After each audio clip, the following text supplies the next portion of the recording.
Welcome to TPC entertainment. కొంత gap తర్వాత Jailer మూవీతో విజయాన్ని అందుకున్న సూపర్ స్టార్ రజనీకాంత్ ఇప్పుడు కూలీ మూవీతో వస్తున్నారు. కేజీ కాంబినేషన్స్ వస్తున్న కూలీ మూవీ తెలుగు రైట్స్ కోసం తీవ్రంగా పోటీ పడుతున్నారు.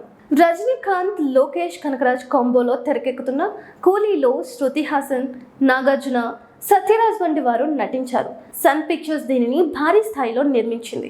దీంతో తెలుగులో ఈ సినిమా రైట్స్ ఆకాశాన్ని తాకేలా కనిపిస్తున్నాయి. రజనీకాంత్ జైలర్ మూవీని అప్పట్లో ఏషియన్ ఫిల్మ్స్ వారు 12 కోట్లకు తీసుకున్నారు. ఇప్పటికీ అదే భారీ మొత్తం అనే భావన బయర్స్ కుంది. ఎప్పుడైతే జైలర్ తెలుగులోనూ ఘన విజయం సాధించిందో దాని ప్రభావం కూలీ తెలుగు హక్కుల మీద పడింది. పైగా ఇందులో నాగార్జున కూడా ఉండడంతో ఈ సినిమా తెలుగు హక్కుల కోసం నాగార్జున అన్నపూర్ణ స్టూడియోస్ ద్వారా దీనిని విడుదల చేయాలని, అలాగే దిల్ రాజు, మరో 2 తెలుగు ప్రొడ్యూసర్స్ కూడా కూలీ హక్కుల కోసం పోటీ పడుతున్నారని తెలుస్తోంది. ఇటీవల సినిమా పంపిణీ రంగంలోకి అడుగుపెట్టిన సూర్యదేవర నాగవంశీ ఏకంగా 42 కోట్లు ఇవ్వడానికి సిద్ధపడ్డారన్నది ట్రేడ్ వర్గాలు చెబుతున్నమాట.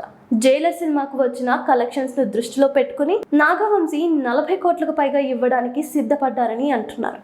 ఇక లోకేష్ కనకరాజ్ కంటూ తెలుగులో స్పెషల్ ఫ్యాన్స్ ఉన్నారు.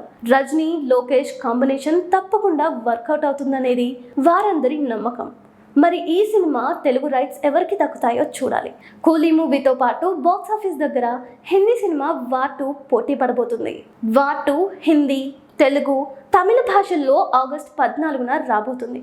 దానితో పోటీగా రజనీకాంత్ కూలీ ఆగస్టు 15న విడుదలవుతుంది. ఇంకా మరిన్ని ఇలాంటి ఎంటర్టైన్మెంట్ న్యూస్ కోసం స్టే ట్యూన్ విత్ టీపీసీ.